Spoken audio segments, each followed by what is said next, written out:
Man, this and Ex Machina would be a hell of a double feature. Hi everybody, Anthony here from Mossman Team Productions, and today I'm going to give you my review of the theatrical debut of director Drew Hancock, Companion. But before we get started, you know exactly what to do. At the end of the video, if you think I've earned it, please leave a like, subscribe, and ring that bell so you never miss any of my new reviews. Now let's get into it. Companion stars rising scream queen Sophie Thatcher as Iris, an AI-powered companion robot that doesn't even know she's a robot, just as she's head over heels for her partner, Josh, played by Jack Quaid. Iris, wake up.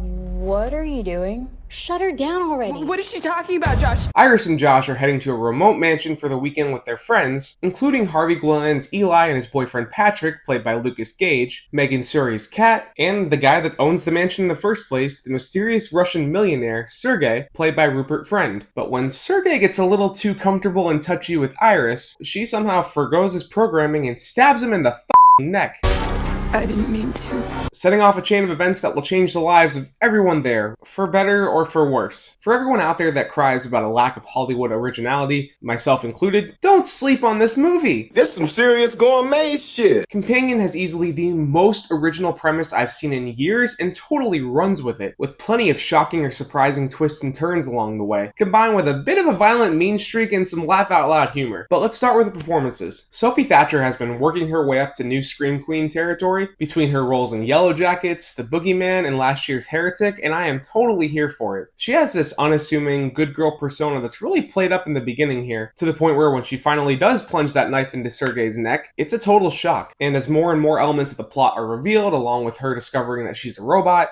Iris becomes a pretty well-rounded character. It's truly amazing how layered the morality of the script is, too. Unlike something like Ex Machina that has its main android woman escape at the end to pretty terrifying implications, the way the story is told here and the way that Iris is written leads to you finding yourself rooting for her to escape and start a new life for herself. And Thatcher takes all of this and absolutely crushes it.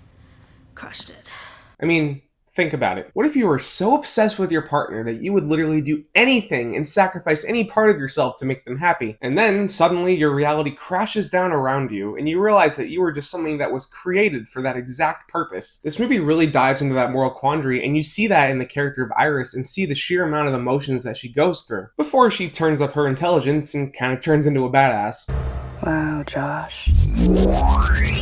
This is the performance of Sophie Thatcher's relatively short career so far, and I can't wait to see where she goes from here. The rest of the cast kill it here as well, with a great mix of hilarious dialogue, surprisingly weighty, dramatic reactions to the horror that they're seeing, and many different layers to each character. These layers are slowly peeled back over the film's hour-and-a-half runtime, and when everything is effectively laid out here, you realize just how tight and well done this script is. The character of Iris, of course, is the main thing that clues you into this, but so much credit has to be given to Jack Quaid's Josh. The first trailer portrays him as this sadistic villain that has some kind of hold over Iris, but as they show in the second trailer that Iris is actually his property, it kind of muddies the morality here. Is Josh a bad guy or just a chronically lonely guy that needed a companion? These are the types of questions that this movie ponders on, and quite expertly, I might add. Thought-provoking cinema. And Jack Quaid's performance seriously brings that home. You don't necessarily hate him at first, and Quaid's sheer likability helps with that, as well as the chemistry that he has with the rest of the cast, especially Sophie Thatcher. But as more of the plot is revealed and we actually get to see what Josh's motivations really are, that disdain and hatred starts to come in, and Quaid absolutely revels in this slimy guy that thinks he's smarter than he is, but is 100% in over his head. This actually kind of reminded me of his role in Scream 5, just toned down a lot to not go nearly as over the top as he did in that movie.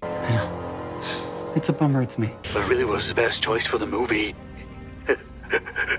But by the end, he's the perfect foil for Iris and vice versa. And this left me really excited to see his role in the upcoming Novocaine movie. And outside of him and Sophie Thatcher, everyone else is great here too, especially Harvey Guillen's Eli and Lucas Gage's Patrick. Harvey Guillen is just a likable guy, and I've thought so ever since I heard his voice as Perito in Puss in Boots: The Last Witch. You're all a bunch of knuckle-dragging, honey-scrounging, grub oafish munching, mangy nugget.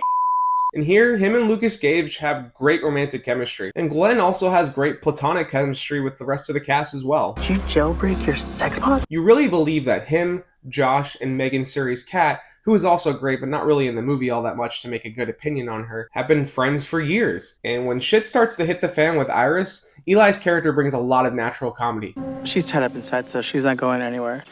Eli, Eli Iris. Shh, baby. You're on the phone. And Lucas Gage, just like Sophie Thatcher, surprisingly runs the gamut with emotions and his characterization here. I've been wanting to see more of him since Smile 2, and he definitely delivers a strong performance. But this movie isn't just fun comedy, thrilling sequences, the occasional bout of graphic violence, and great performances. It's an incredibly strong and layered story with plenty to say, whether about the loneliness epidemic, the advancements of AI, or how these two have combined recently to replace actual human connection. It's a thought-provoking watch that raises a ton of questions, but never loses sight of its sense of fun or its thrills. I really love this movie, and I think it's insane that we're not even to Valentine's Day yet, and I already have one of my favorite horror movies of the year. And that's my review of Companion. Thank you so much for watching. If you like this review, you know exactly what to do. I said it in the beginning. Please leave a like, subscribe, and ring that bell so you never miss any of my new reviews. While you're at it, you can scroll down in the description below, find the links to my socials, leave a comment, let me know if you saw Companion and what you thought, and if you want more of my content, you can click or tap on these cards right here. They'll take you to my review of Flight Risk, or just over to my channel where you can check out the rest of my reviews and my shorts. Thanks for watching, everybody, and I will see you next week for my review of Hard Eyes.